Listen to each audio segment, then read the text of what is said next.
अंबानी जी की शादी देखी है आपने टीवी पे? देखा ना? वहां पे आपको नरेंद्र मोदी दिखे थे ना? राहुल गांधी दिखा था? नहीं। क्यों? क्योंकि मैं आपका हूं, मैं आपके लिए काम करता हूं।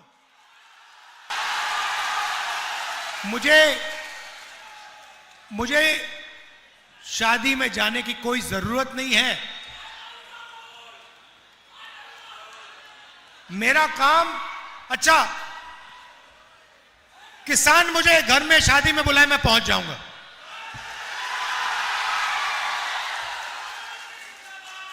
गरीब से गरीब मजदूर मुझे कहे राहुल जी मेरे घर में शादी है, आप आ जाइए, मैं पहुंच जाऊंगा।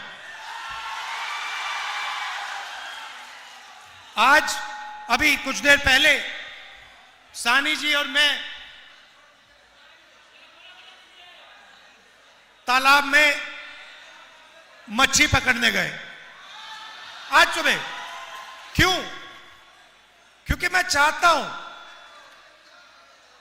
कोई भी हो, किसान हो, मच्छी मार हो, मजदूर हो, उसे लगे कि मेरे साथ राहुल गांधी खड़ा हुआ है।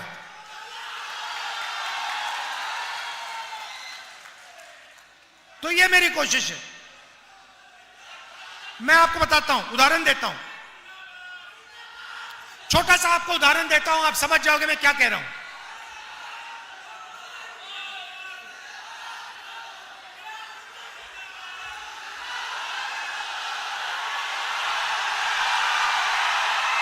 मैंने सुनो, मैंने एक एक्सपेरिमेंट किया। देखो, एक बार मैं यूपी में गाड़ी में जा रहा था, आप समझ जाओगे मेरा लक्ष्य क्या है।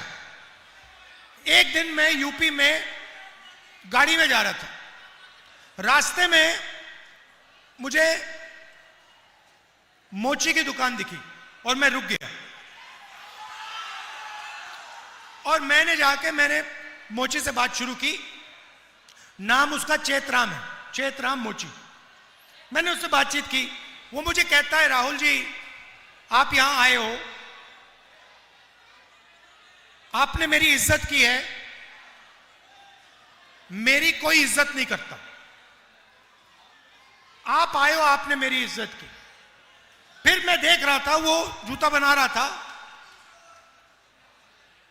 उसका हुनर, उसकी तपस्या थी, पूरी जिंदगी उसने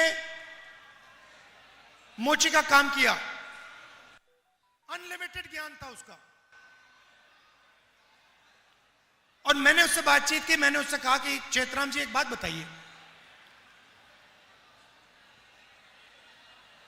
आपको किस चीज की जरूरत है? और उसने मुझे कहा राहुल जी मेरी दुकान बंद हो रही है, मेरी दुकान बंद हो रही है। उसका बेटा कहता है राहुल जी मैं तो पापा के साथ काम नहीं करूंगा, मैं कुछ और करना चाहता हूं। मैंने उससे कहा कि चेतराम जी आपको किस चीज की जरूरत है? उन्होंने मुझे कहा राहुल जी मुझे एक मशीन है, अगर आपने मेरे लिए वो कहीं से मेरे लिए वो आप मशीन ले आए तो मेरी जिंदगी बदल जाएगी, मेरी एक नहीं 2-3 दुकानें हो जाएंगी। तो हमने छोटी सी मशीन, कोई बड़ी मशीन नहीं थी, छोटी सी मशीन थी, 30,000 रुपए की मशीन थी। हमने वो मशीन चेतराम जी को दी। मैं बता रहा हूं आपको, वो चेतराम जी जिनकी एक दुकान नहीं चल रही थी, जो अकेला काम कर रहे थे, वही चेतराम जी उस मशीन के साथ उन्होंने 2 दुकानें खोली महीनों में, 6 महीने के अंदर 2 दुकानें खोल के 10 लोग उनके लिए काम कर रहे थे। तो आप में हुनर की कमी नहीं है, आप में मेहनत की कमी नहीं है। आपकी जो सरकार है वो आपकी मदद नहीं करना चाहती। आप देखिए, मैं आपको उदाहरण देता हूं। अब जो प्रधानमंत्री होता है वो देश के युवाओं की रक्षा करना, उसको रक्षा करनी चाहिए। उसे सोचना चाहिए कि मैं बेरोजगारी को कैसे मिटाऊं। सही? उसको दुनिया के एक्सपर्ट्स बुलाना चाहिए और उनसे पूछना चाहिए, भैया हम रोजगार के खिलाफ कैसे, बेरोजगारी के खिलाफ हम कैसे लड़ें। और अगर दिन में 24 घंटे हैं तो हिंदुस्तान के प्रधानमंत्री को 6, 7, 8 घंटे तो इसमें लगा देने चाहिए कि मैं अपने देश के युवाओं को रोजगार कैसे दिलवाऊं, बिहार के युवाओं को मैं कैसे रोजगार दिलवाऊं। रोजगार क्या होता है? रोजगार का मतलब, दूसरा तरीका बोलने का, मैं बिहार के युवाओं के जेब में पैसा कैसे डालूं, यही है रोजगार का मतलब। इसके जेब में महीने का 20, 25, 30, 40, 50 हजार रुपए कैसे डाला जाए, यही है ना रोजगार का मतलब। अब देखिए, अब प्रधानमंत्री यहां आते हैं और आपसे कहते हैं कि बीजेपी ने डेटा, मोबाइल फोन डेटा का दाम इतना कम कर दिया है कि आप दिन भर रील देख सकते हो, आप दिन भर इंस्टाग्राम पे जा सकते हो, आप फेसबुक पे जा सकते हो। आप देखो, ये प्रधानमंत्री आपको क्या बोल रहा है, ये आपको रोजगार नहीं दिला रहा, ये आपसे कह रहा है कि आप रील पे अपना टाइम जाया करो, आप इंस्टाग्राम पे अपना टाइम जाया करो। जब आप रील को प्ले करते हो, सीधा उनके दोस्त मुकेश अंबानी के जेब में पैसा जाता है। शर्म आनी चाहिए प्रधानमंत्री को। वो पैसा उसको दिलवा रहा है और आपसे कह रहा है कि भैया आप अपनी पूरी जिंदगी रील देखने में लगा दो।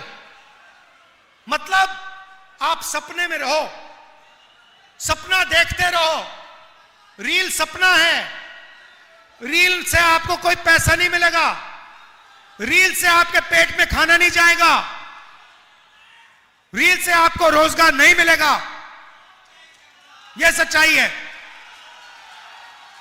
मैं चाहता हूं कि यह जो फोन है, इस पे पीछे आज मेड इन चाइना लिखा है, मैं चाहता हूं इस फोन के पीछे मेड इन बिहार लिखा जाए। और मैं नहीं चाहता हूं कि बिहार के युवा और उनकी ऊर्जा जाया की जाए।